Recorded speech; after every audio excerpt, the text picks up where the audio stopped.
अरे घबराते क्यों हो देशमुख? अब तक तो जलकर राख बन चुका होगा।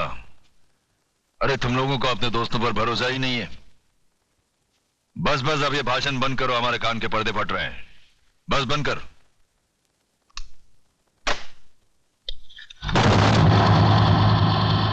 रामदीन, कौन बोल रहा है? चिल्ला मत और मेरी बात अच्छी तरह से अपने भेजे में उतार ले। तूने मेरी राख मंगवाई थी टीका लगाने के लिए, मैंने तेरे भड़वों की राख भेजी है, पूरे बदन को लगा ले। ठंडा कर, अपना भेजा ठंडा कर। चतुर सिंह के आदमियों की चिता जलाना तुम जैसे पागलों की बस की बात नहीं है। ठंडा कर। यकीन नहीं आता तो उस राख को मसल कर देख, तेरे पालतू कुत्ते की निशानियां उसमें मौजूद है।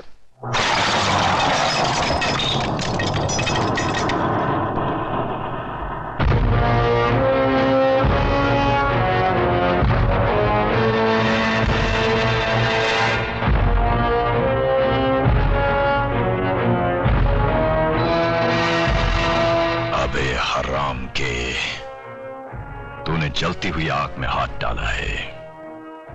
हम तुम्हें ऐसे जलाएंगे कि तेरे चाहने वालों को गंगा में बहाने के लिए तेरी राख भी नसीब नहीं होगी।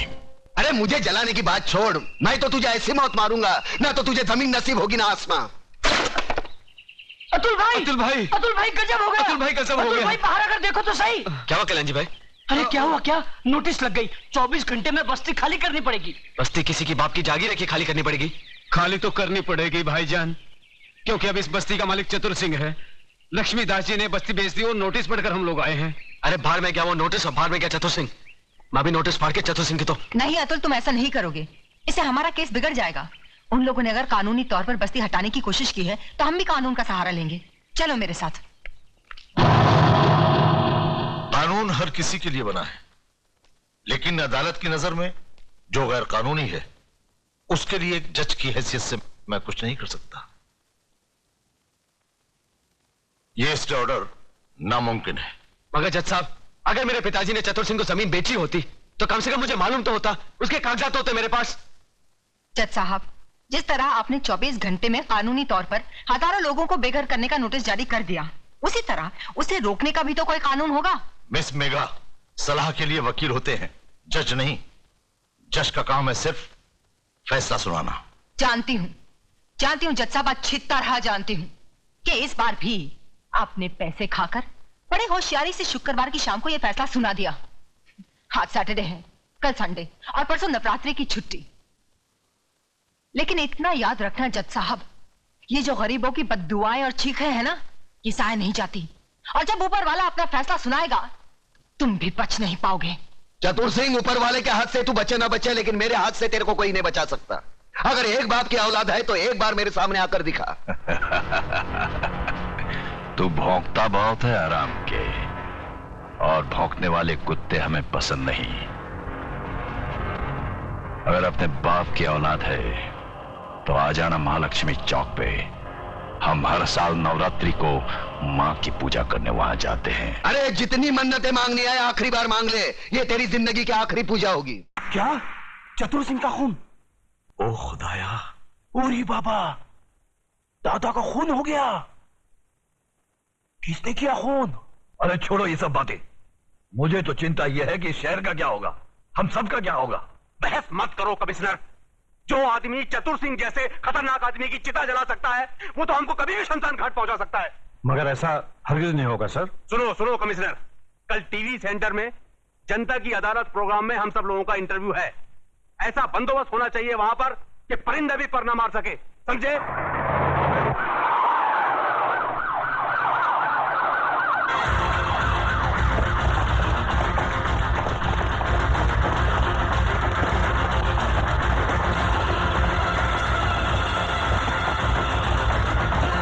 कादर, तो इधर है ना? Yes sir. पांडु, जरा पीछे रहे। आज जनता की अदालत में जनता के सामने जनता के प्रतिनिधि मंत्री श्री बबन राव देशमुख, विपक्ष के नेता श्री चंद्रसेन आजाद, कानून के रक्षक इंस्पेक्टर सत्यवादी दुबे, न्यायमूर्ति श्री हुक्म अली जाबिर तथा इस शहर के सबसे बड़े बिल्डर मिस्टर योगराज अपराधी के रूप में यहाँ मौजूद हैं। इन सब पर यह आरोप लगाया गया है कि शहर में जो हाल ही में दंगे फसाद हुए हैं, जो हत्याएं हुई थी, वो सब इनकी मिलीभगत थी। क्या ये सच है देशमुख जी? लोग आजकल राजनीति को, कानून को और पुलिस को गांधी जी के 3 बंदर कहते हैं। वो बंदर जिनके सामने सब कुछ होते हुए भी न कुछ सुनते हैं, न देखते हैं और न कुछ कहते हैं। देखिए साहब, हमारे यहां लोकशाही है और लोकशाही में हर किसी को कुछ भी पूछने का और कहने का पूरा अधिकार होता है। मैं आपकी इस बात से बिल्कुल सहमत नहीं हूं। अगर ऐसा होता तो दूसरे राज्यों की तुलना में हमारे राज्य में चारों ओर इतनी शांति कभी नहीं होती। अगर चारों ओर शांति होती तो पिछले दिनों हमारे शहर में जो दंगे हुए वो क्यों होते? साहब, ये सब विदेशी ताकतों का हाथ है, क्या करें। देखिए मंत्री जी, जब भी देश में कोई विपत्ति आती है तो हर मंत्री का आप ही जैसा जवाब होता है कि इसमें विदेशी ताकत का हाथ है। अब पिछले दिनों जो भूकंप हुआ था, क्या इसमें भी विदेशी ताकत का हाथ था? Order, order, please maintain the silence.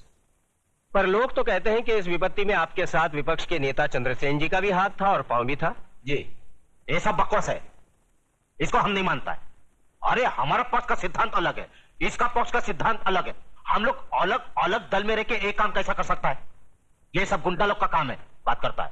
Chandrasen जी बिल्कुल ठीक कह रहे हैं। ये तो पुलिस को बिना मतलब बदनाम किया जा रहा है। नहीं, ये तो आप कहते हैं, पर लोग तो कहते हैं कि जब दंगे भड़के तब दंगे वाली किसी भी जगह पर पुलिस सही वक्त पर नहीं पहुंची थी। अरे यही तो अपनी पुलिस की असली निशानी है। जब सब कुछ खत्म हो जाता है उसके बाद पुलिस आती है।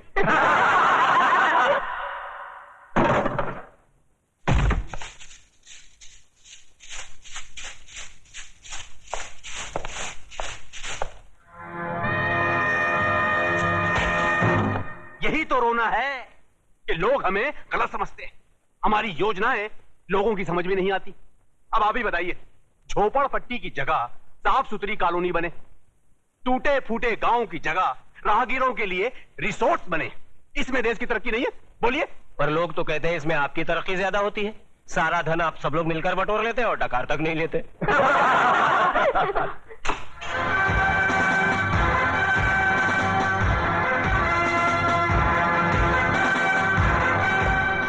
नेताजी और पुलिस वाले ने तो अपनी सफाई पेश कर दी। अब जज साहब, आप और योगराज जी अपनी सफाई में कुछ पेश करना चाहेंगे? ऐसे मामलों में लोग अगर कानून के रखवालों पर शक करने लगे तो फिर सफाई में कुछ कहना क्या? देखिए, हम ठहरे व्यापारी लोग, हम अपने धंधे में गुंडों का साथ नहीं लेते। गुंडों का साथ आजकल कौन नहीं लेता योगराज जी? अब तो माफिया वाले भी राजनीति में उतर आए हैं और आजकल नेता लोग भी अपने क्रिमिनल रिकॉर्ड की बुनियाद पर ही चुने जाते हैं। क्यों देशमुख जी, आप तो नेता बनने से पहले दमन से चांदी की स्मगलिंग क्या करते थे? देखिए देखिए, ये मुझ पर झूठा बेकार का इल्जाम लगाया गया है। नहीं नहीं, आप स्मगलिंग करते थे या नहीं करते थे? बस। वैसे मैं भी इस बात को नहीं मानता, क्योंकि हर बड़े नेता को बदनाम करने के लिए लोग कुछ भी बोलते हैं। क्यों चंद्रसेन जी? एकदम सच बोलता है। आपके हर सवाल का मैं एक ही जवाब दूंगा कि अगर जनता की नजर में हम गुनहगार हैं तो फिर जनता खामोश क्यों है? बोलिए, क्यों हमें पिछले 15 साल से इस राज्य में चुनाव जिता रही है? जज साहब, हम पर लगाए गए सारे इल्जाम बेबुनियाद हैं। हमारी सफाई में मेरा यही जवाब है। अब फैसला आपके और जनता के हाथ में है, सुनाइए। अरे असली अदालत आज तक हमारे खिलाफ फैसला नहीं सुना सकी तो ये जनता की अदालत क्या खास सुनाएगी? देशमुख तुम कभी कभी सच बोलता है।